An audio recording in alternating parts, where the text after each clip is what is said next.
So every day I want to show you a little bit more about the Visual Studio IDE, or Interactive Development Environment, that was used in Visual C# 2010 Express Edition.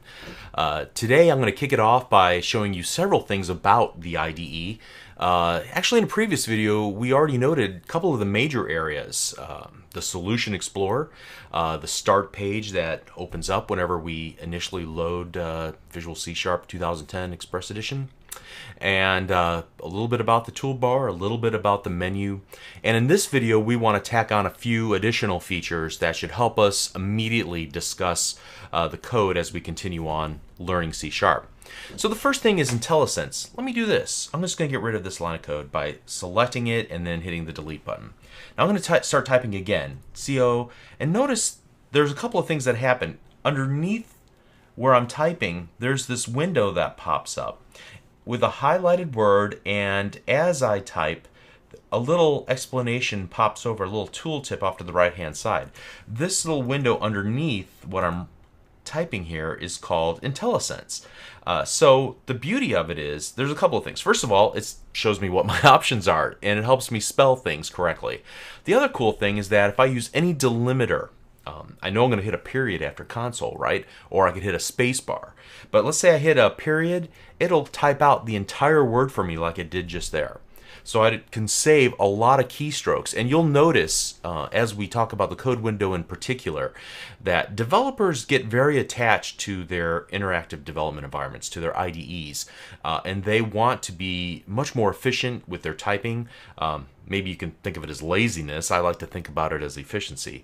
But at any rate, having to only type 3 or 4 letters and then use the arrow keys on the right-hand side of your keyboard to find the class or the method that I want to use, and then just hitting the next delimiter saves a lot of time. So here again, I'm going to type fast. CON dot READ, and I'm going to use now the arrow down, and then I'm going to hit an open parenthesis, and I didn't have to type in the rest of that.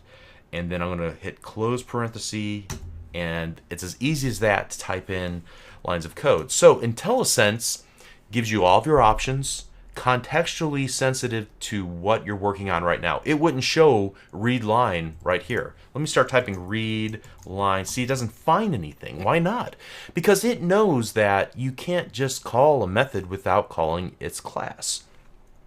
It's not in the scope. We'll talk about scope later. So if I wanted to, first of all, get to the readline method, it knows that I need some object that's within the namespaces that I've defined here at the top, the using statements, and so on. So console.read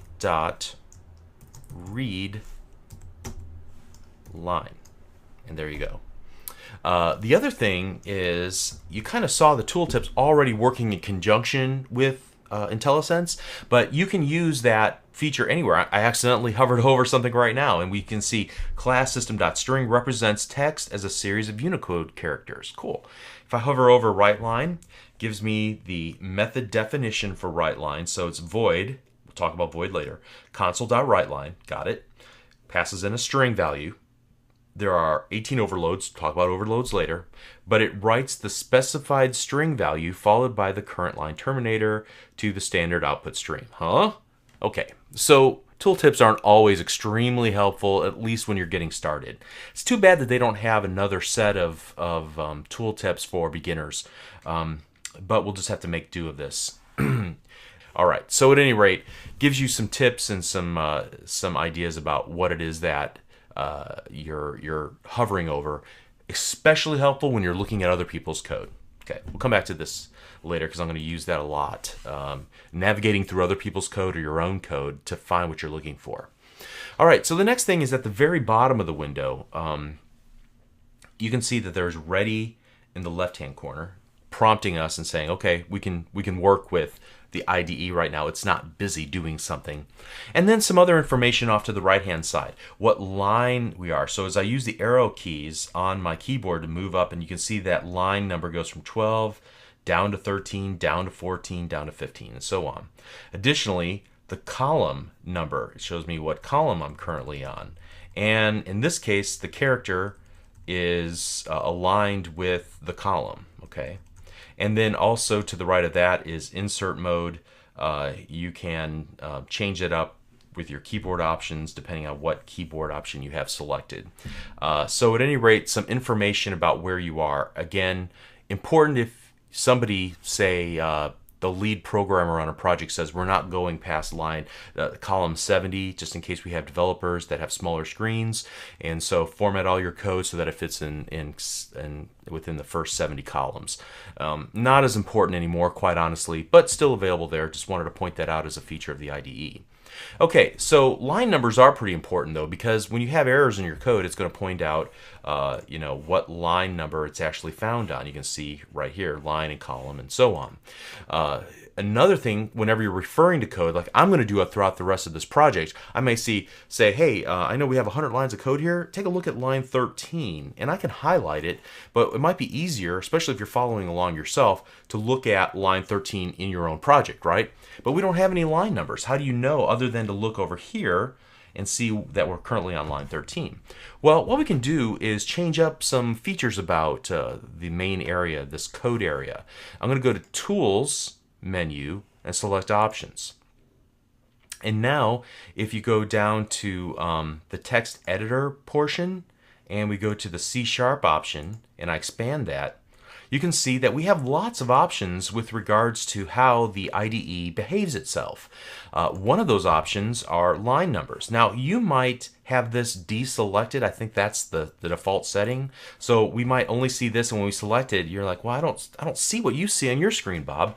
Aha, that's because you need to select Show All Settings, and now you should be able to select C# and see line numbers. Awesome. So when I click line numbers and then click OK to this dialog, notice now in the left-hand column I see line numbers.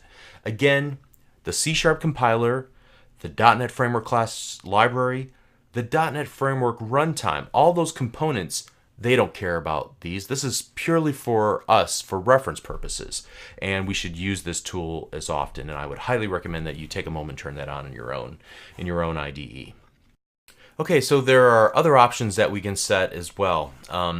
If you don't like the default font, which I generally never change these sorts of things, but if you have a reason why you need a larger font, what you can do is go back to the Tools Options menu and then go to Environment, and I believe down here Fonts and Colors, and we can change the default size to a 12-point font.